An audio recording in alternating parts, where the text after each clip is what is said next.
আসসালামু আলাইকুম রহমতুল্লাহি অবরকাতুহু। সম্মানিত দর্শক, আজ একটি অতি গুরুত্বপূর্ণ, জাতীয় গুরুত্বপূর্ণ বিষয়, যার সঙ্গে আমাদের স্বাধীনতা, আমাদের সার্বভৌমত্ব এবং আমাদের জাতীয় নিরাপত্তা অর্থাৎ ন্যাশনাল সিকিউরিটি জড়িত। সে বিষয় নিয়ে আলোচনা করব। যখন এনসিপি অর্থাৎ ডক্টর মোহাম্মদ ইউনূসের যে কিংস পার্টি, তারা তাদের রাজনৈতিক কর্ম অর্থাৎ প্রোগ্রাম করার জন্যে গোপালগঞ্জে গেলেন এবং সেখানে গিয়ে যখন একটি বিরূপ পরিস্থিতি তৈরি হলো, মারামারি, হানাহানি, কাটাকাটি, গোলাগুলি, খুন, হত্যা থেকে শুরু করে আরও অনেক কিছু পর্দার আড়ালে এবং পর্দার সম্মুখে, যার রেশ এখন পর্যন্ত কাটেনি। এগুলো নিয়ে যখন আমরা খুব বিতর্ক করছি, কার লাভ হলো, কার ক্ষতি হলো এবং এটার আলটিমেট গোল কি, গোপালগঞ্জ ভেঙে তছনছ করে ফেলা হবে, গোপালগঞ্জ জেলাকে ৫টি ভাগে বিভক্ত করে আশেপাশের ৫টি উপজেলার সঙ্গে বা জেলার সঙ্গে সংযুক্ত করা হবে, এই ধরনের কথাবার্তা যখন আমরা বলছি, কিন্তু তার অন্তরালে একটি ঘটনা ঘটে গেছে এবং সেই ঘটনার যে টেলিফোন সংলাপ, এটি ভাইরাল হয়েছে। জনৈক ব্যক্তি, তিনি গোপালগঞ্জের কোন একটি থানার ভারপ্রাপ্ত কর্মকর্তা, তাকে টেলিফোন করে তিনি হুমকি দিচ্ছেন। দীর্ঘ টেলিফোন সংলাপ এবং সেখানে যে ব্যক্তি হুমকি দিচ্ছেন তিনি নিজেকে বঙ্গবন্ধু গেরিলা বাহিনীর প্রধান হিসেবে নিজেকে পরিচয় দিচ্ছেন এবং তিনি যে পুলিশ কর্মকর্তাকে হুমকি দিচ্ছেন সেখানে বলার চেষ্টা করছেন যে পরিবার পরিজন সবারই আছে। আপনি যদি আওয়ামী লীগের পরিবার পরিজনের উপর জুলুম করেন, অত্যাচার করেন, তাহলে আপনার পরিবারকেও ছেড়ে দেওয়া হবে না, এইরকমই একটা হুমকি তিনি সেই টেলিফোনের মাধ্যমে সংশ্লিষ্ট পুলিশ কর্মকর্তাকে দিচ্ছিলেন। আর পুলিশ কর্মকর্তা সেই হুমকির জবাবে প্রথমে পোলাইট, ভদ্রভাবে, এরপর অনেকটা কোঅপারেটিভভাবে তাকে কথা বলার সুযোগ দিয়েছেন, কিন্তু স্পষ্টতই তিনি ভয় পেয়েছেন এবং তিনি সংঘাতে জড়ানোর জন্য কোনো চেষ্টা করেননি। আর এই সুযোগে যিনি হুমকিদাতা, তিনি তার ব্যক্তিগত পরিচয়, তিনি গোপালগঞ্জের মধ্যে কি করতে পারেন, গোপালগঞ্জের বাইরে কি করতে পারেন, তার সাংগঠনিক পরিচয় এবং বঙ্গবন্ধু যে গেরিলা বাহিনী ইতিমধ্যে সারা বাংলাদেশে যে কর্মকাণ্ড শুরু করেছে এবং এই কর্মকাণ্ড শেখ হাসিনার নির্দেশে হচ্ছে, এই কর্মকাণ্ডের সঙ্গে ভারত জড়িত আছে ইত্যাদি কথা তিনি প্রকাশ্যে বলার চেষ্টা করছিলেন। অবাক করা ঘটনা হলো যে এই রকম একটি স্পর্শকাতর বিষয় ঘটে গেল, কিন্তু এখন পর্যন্ত রাষ্ট্র নড়াচড়া করছে না। সেই পুলিশ কর্মকর্তার সঙ্গে ঊর্ধ্বতন কর্তৃপক্ষের কতটুকু কথাবার্তা হয়েছে আমি জানি না, তবে যিনি হুমকি দিয়েছেন তার ব্যাপারে গোপালগঞ্জে কিংবা বাংলাদেশে কোনো ব্যবস্থা নেওয়া হয়েছে, কোনো চেষ্টা তদবির করা হয়েছে, এই ধরনের কোনো খবর আমরা দেখিনি। এমনকি আমাদের যে মূলধারার গণমাধ্যমগুলো, যারা সকালে বিকেলে শেখ হাসিনাকে ফাঁসিতে চড়ায়, যারা প্রতি মুহূর্তে এনসিপির দাবিদারি করে, ডক্টর মোহাম্মদ ইউনূসকে আকাশের নক্ষত্রমণ্ডলীর মধ্যে সবচেয়ে উজ্জ্বল জ্যোতিষ্ক রূপে প্রতিষ্ঠা করার জন্য যারা দুই হাতে কলম চালায়, সে সকল মানুষ এরকম একটি মহা বিপদ সংকেতকে তারা জাতির সামনে তুলে ধরতে পারেনি। ফলে কি হলো, এই যে জুলাই এবং আগস্ট, এই সময়টিতে সারা বাংলাদেশে নানা রকম আতঙ্ক ছড়িয়ে পড়েছে। বিভিন্ন গোয়েন্দা সংস্থার রিপোর্ট, তারপরে কয়েকটি পত্রিকা, বিশেষ করে আমার দেশ পত্রিকা মাহমুদুর রহমানের, সেখানে এই বঙ্গবন্ধু গেরিলা বাহিনী না হলেও সশস্ত্র গোষ্ঠী, আওয়ামী লীগের সশস্ত্র গোষ্ঠী, তারা নানা রকম তৎপরতা এবং অপতৎপরতা চালানোর জন্য জলে স্থলে অন্তরিক্ষে চেষ্টা চালাচ্ছে, এই ধরনের জিনিস স্পষ্ট হয়ে আসছে। এই ব্যাপারে আমার বক্তব্যটা হলো যে আওয়ামী লীগ যে কী জিনিস, এটি ইয়াহিয়া খানকে জিজ্ঞাসা করতে হবে, টিক্কা খানকে জিজ্ঞাসা করতে হবে যদি বুঝতে হয়।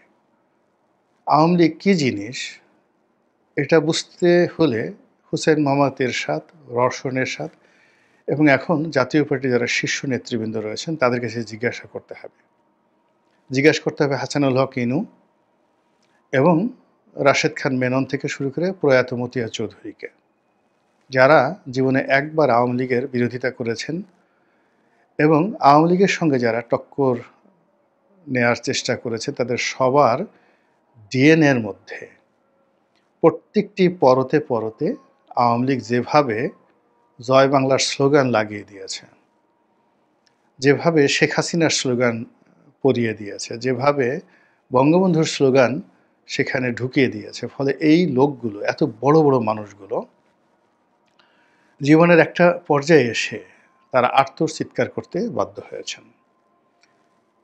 এটাই বাস্তবতা যে জাতীয় পার্টি এবং এরশাদ শেখ হাসিনার গৃহপালিত বিরোধী দল ছিলেন। কিন্তু ৮০ দশকে এরশাদ যে ব্যবহার করেছেন শেখ হাসিনার সঙ্গে, সেই প্রতিশোধ তিনি নিয়েছেন এসে ২০০৯ সনে। তো চিন্তা করুন যে ২০০৯ সনে যে প্রতিশোধ নেওয়া তিনি শুরু করেছেন এবং এটা এরশাদের মৃত্যু পর্যন্ত তাকে তাড়া করেছে। এরশাদের মৃত্যুর পর তার স্ত্রী বেগম রওশন এরশাদ, তার আরেক স্ত্রী বিদিশা এরশাদ এবং তার দলের মধ্যে যারা সিনিয়র এবং শীর্ষ নেতৃবৃন্দ রয়েছেন ইনক্লুডিং জিএম কাদের, সবাইকে রীতিমতো বারবার বাবার নাম ভুলিয়ে দেওয়ার যে চেষ্টা শেখ হাসিনা করেছেন, সেটা জাতীয় পার্টির অবস্থা কোন পর্যায়ে নিয়ে গেছে আপনারা একটু এখন জাতীয় পার্টিতে গিয়ে খোঁজ নিয়ে দেখেন। একইভাবে বঙ্গবন্ধুর চামড়া দিয়ে ডুগডুগি বানাবেন আর তার হাড্ডি দিয়ে ডুগডুগি বাজাবেন মতিয়া চৌধুরী। সেই মতিয়া চৌধুরীকে দলের মধ্যে এনে, কিংবা সুরঞ্জিত সেনগুপ্তকে, যিনি বঙ্গবন্ধুর বিরুদ্ধে স্বতন্ত্র দাঁড়িয়েছিলেন, তাকে এই দলের মধ্যে ঢুকিয়ে কালো বিড়াল বানিয়ে, আর মতিয়া চৌধুরীর উপাধি ছিল অগ্নিকন্যা, কিন্তু আওয়ামী লীগের ভিতরে তাকে সবাই তেলকন্যা হিসেবে ডাকত। এটা আওয়ামী লীগের কৃতিত্ব। বেগম খালেদা জিয়া, তারেক জিয়া, তাদেরকে যদি জিজ্ঞাসা করেন আওয়ামী লীগ সম্পর্কে, সেক্ষেত্রে শেখ হাসিনা এবং আওয়ামী লীগ সম্পর্কে তাদের যে বিরক্তি, যদি তাদেরকে বলা হয় আপনাদেরকে ১ সপ্তাহ না খেয়ে থাকতে হবে, অথবা শেখ হাসিনার ছবি আপনার সামনে ১ ঘন্টা রাখা হবে, তারেক জিয়া এবং বেগম জিয়া দুজনেই বলবেন যে আমরা ১ সপ্তাহ না খেয়ে থাকবো, কিন্তু কোনো অবস্থাতেই ১ ঘন্টা শেখ হাসিনার ছবি আমরা দেখতে পারবো না। এই হলো আওয়ামী লীগ। যে আওয়ামী লীগ ১৯৭১ সনে, তাদের ছাত্রলীগ ছিল, তাদের মুজিব বাহিনী ছিল, তাদের মুক্তি বাহিনী ছিল, এরকম অন্তত ১০টা গেরিলা বাহিনী তাদের ছিল। এবং কি পরিমাণ অস্ত্র এবং ট্রেনিং তাদের ছিল, যেটা অস্ত্র জমা দেওয়ার যে দৃশ্য বঙ্গবন্ধুর নেতৃত্বে ঢাকা স্টেডিয়ামে, যেখানে কাদের সিদ্দিকীকে দেখা যায় তিনি তার যে অস্ত্র বঙ্গবন্ধুর পায়ের কাছে রাখছেন। তো বলা হয়ে থাকে যে অস্ত্র মুক্তিযুদ্ধের সময় তাদেরকে দেওয়া হয়েছিল, তার খুব অল্প অংশ সমর্পণ করা হয়েছিল, বাকি অস্ত্র তাদের কাছে থেকে গিয়েছিল। এবং সেই অস্ত্র উদ্ধার করার যে অভিযান রক্ষী বাহিনী চালিয়েছে, পরবর্তীতে সেনাবাহিনী চালিয়েছে জিয়াউর রহমানের জমানাতে, তারপরও অস্ত্র পরিপূর্ণভাবে উদ্ধার করা হয়নি বা যায়নি। এবং আওয়ামী লীগের অনেক লোক প্রায় গর্ব করে বলেন অস্ত্র জমা দিয়েছি কিন্তু ট্রেনিং জমা দেয়নি। ফলে মুক্তিযুদ্ধের পুরোটি সময় নানা রকম ক্রিয়া হয়েছে, প্রতিক্রিয়া হয়েছে, এবং সেই যে তাদের যে অস্ত্র এবং ট্রেনিং, এটা বঙ্গবন্ধুর জমানাতে এসে রীতিমতো আয়ামে জাহিলিয়াতের রূপ লাভ করেছিল। অর্থাৎ যারা অস্ত্র জমা দেয়নি তারা চুরি, ডাকাতি, রাহাজানি থেকে শুরু করে সকল কর্ম দ্বারা পুরো বঙ্গবন্ধু সরকারকে তছনছ করে ছেড়ে দিয়েছিল। এবং একই অবস্থা জিয়াউর রহমানের আমলে হয়েছিল। ফলে আওয়ামী লীগ তার পরিপূর্ণ দেহ এবং তার থেকে যারা ছিটকে যায়, ভিন্ন দল করে, সেটা জাসদ করুক বা অন্য যে কোনো দল করুক, এরা অন্য সাধারণ মানুষের মতো নয়। তো কাজেই এই যে বঙ্গবন্ধু গেরিলা লীগ বা গেরিলা, বঙ্গবন্ধু গেরিলা কি যেন একটা নাম আমার এই মতো বলে গেছেন, যেটার কথা বলা হচ্ছে, এটাকে কেন রাষ্ট্র নিজেদের জন্য গুরুত্বপূর্ণ মনে করছেন না? কেন এখন পর্যন্ত অস্ত্র উদ্ধার থেকে শুরু করে আরও অনেক কর্মকাণ্ড তারা শুরু করছেন না? নাম্বার 1। নাম্বার 2 হলো শেখ হাসিনা। শেখ হাসিনার সাথে বেগম জিয়ার বা এরশাদের, এই দুজনকে কন্টেম্পোরারি যদি আপনি চিন্তা করেন, তাহলে ডক্টর মোহাম্মদ ইউনূস তো প্রশ্নই আসে না। তো শেখ হাসিনা এবং এরশাদ, এই দুজনের মধ্যে ডিফারেন্স, বা শেখ হাসিনা খালেদা জিয়া কিংবা শেখ হাসিনা তারেক জিয়া, এদের মধ্যে কতগুলো মৌলিক পার্থক্য রয়েছে। সেই মৌলিক পার্থক্য হলো যে শেখ হাসিনা জন্মের পর থেকেই জেল, জুলুম, হুলিয়া, এগুলো তার কাছে ডাল ভাত। অভাব, একদিকে অভাব, আজকে অভাব, কালকে আবার রাজপ্রাসাদ, পরশুদিন রাজপ্রাসাদ থেকে বের হয়ে যাওয়া, এগুলো তার কাছে ডাল ভাত। 1954 সনে বঙ্গবন্ধু প্রধান, মানে যাকে বলা হয় একেবারে আওয়ামী লীগের প্রধান, যাকে বলা হয় শক্তি মত্তার প্রতীক হয়ে ওঠেন, আজ যেমন সালাউদ্দিন সাহেব ঠিক তদ্রুপ 1954, এবং তিনি ওই জমানাতে মাত্র 34 বছর বয়সে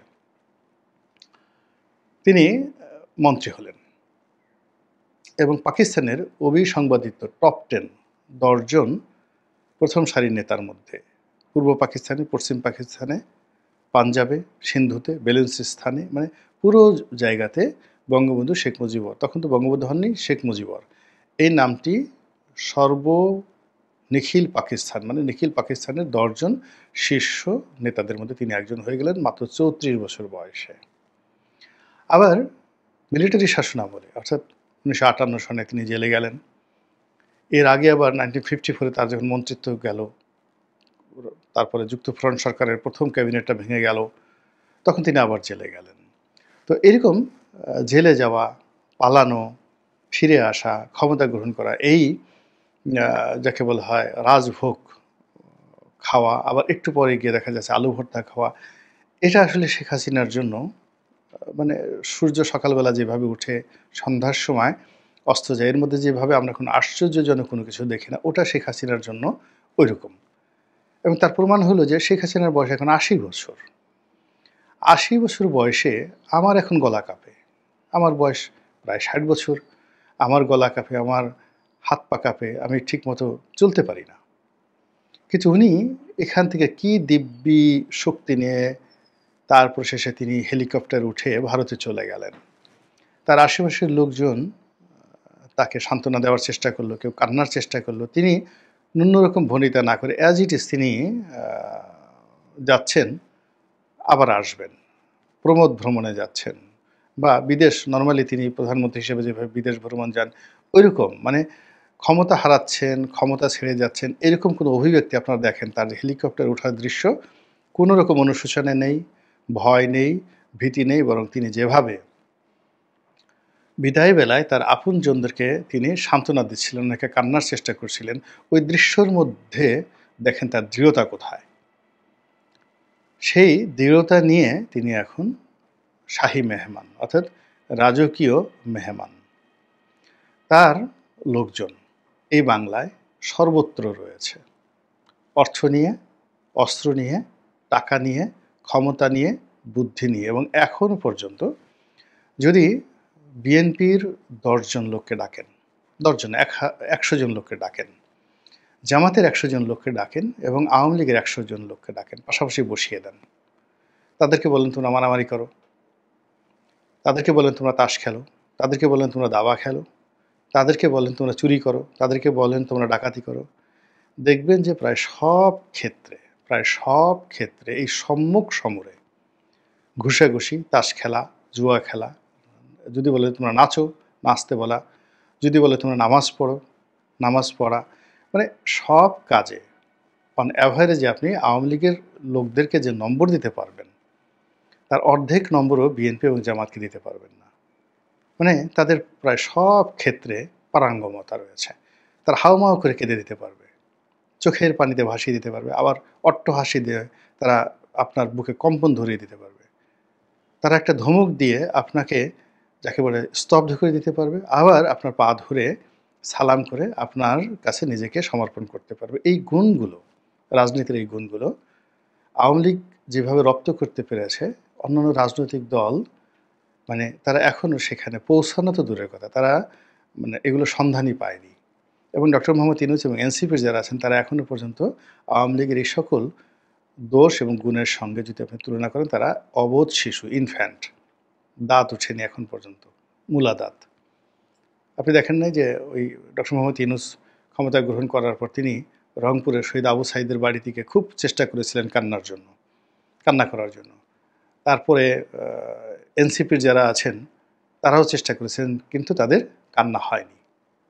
চেষ্টা করে কেউ চোখের পানি ফেলতে পারেননি, মুখটাও ভ্যাসকাই দিতে পারেননি। আমরা ভেটকি মারা বলি বা ভ্যাসকানো বলি, বা মুখে কান্নার একটা অভিব্যক্তি ফুটিয়ে তোলা, যদি আমরা প্রমিত বাংলায় বলি। কিন্তু এই প্রমিত বাংলার সাথে যেটা বলা হয়, যদি বলা হয় ভ্যাটকাই দেওয়া, ভেসকি মারা, এই জিনিসগুলো মানুষ বেশি বুঝে, তো সেই চেষ্টাও তারা করতে পারেননি। তো সেই আওয়ামী লীগ ঘোষণা দিচ্ছেন যে তারা গেরিলা যুদ্ধ করবে এবং গেরিলা যুদ্ধের জন্য তাদের প্রস্তুতি সম্পূর্ণ, আর আমরা এখনও নাকে তেল দিয়ে ঘুমাচ্ছি। রাষ্ট্রকে আমি বলব সচেতন হওয়ার জন্য, কেন এটা আমাদের সংহতির বিষয়। আর এই কাজগুলো বারবার আওয়ামী লীগ করেছে। ৭১ সনে যেমন যুদ্ধ করেছে, আগরতলা ষড়যন্ত্র যে মামলা চালু হয়েছিল, এটা আওয়ামী লীগ এখন বলছে এটা সত্য কথা। তারা আদমজি ট্র্যাজেডির মতো ঘটনা তারা ঘটিয়েছে।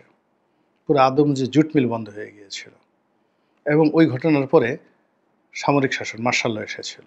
পড়ে দেখেন ইতিহাসে আদমজি ট্র্যাজেডি, আদমজিতে যে শ্রমিক অসন্তোষ, মারামারি এবং সেখানে যে অগ্নিকাণ্ড হলো নারায়ণগঞ্জের, সেটার প্রেক্ষিতে পাকিস্তানে মার্শাল ল চলে আসলো এবং আইয়ুব খানের অভ্যুদয় হলো। এ আওয়ামী লীগ করেছে সেই কাজ।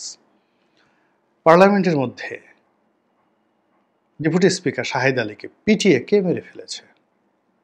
জিজ্ঞেস করে দেখেন তো কে মেরে ফেলেছে। তারপরে ৭৫ 15 আগস্টের পরে সীমান্তে যে গেরিলা যুদ্ধ, এই কাদের সিদ্দিকী, বঙ্গবীর কাদের সিদ্দিকীর নেতৃত্বে কারা করেছে? জামাত না আওয়ামী লীগ? তো এই যে আওয়ামী লীগের একটা থ্রেট বা আওয়ামী লীগের একটা বক্তব্য, এটাকে একেবারে ঠাট্টা মশকারা হিসেবে মনে করার কোনো কারণ নেই। রাষ্ট্র সচেতন হন, রাষ্ট্রের কর্তা ব্যক্তিরা তৎপর হন, এবং কথা না বলে যত গোপনে এবং তড়িৎ গতিতে কাজ করতে পারবেন, ততই আপনাদের সফলতা, রাষ্ট্রের সফলতা এবং আমাদের নিরাপত্তা। মহান আল্লাহ আমাদের সবাইকে হেদায়েত দান করুন এবং হেফাজত করুন। আসসালামু আলাইকুম রহমতুল্লাহি ওয়া বারাকাতুহু।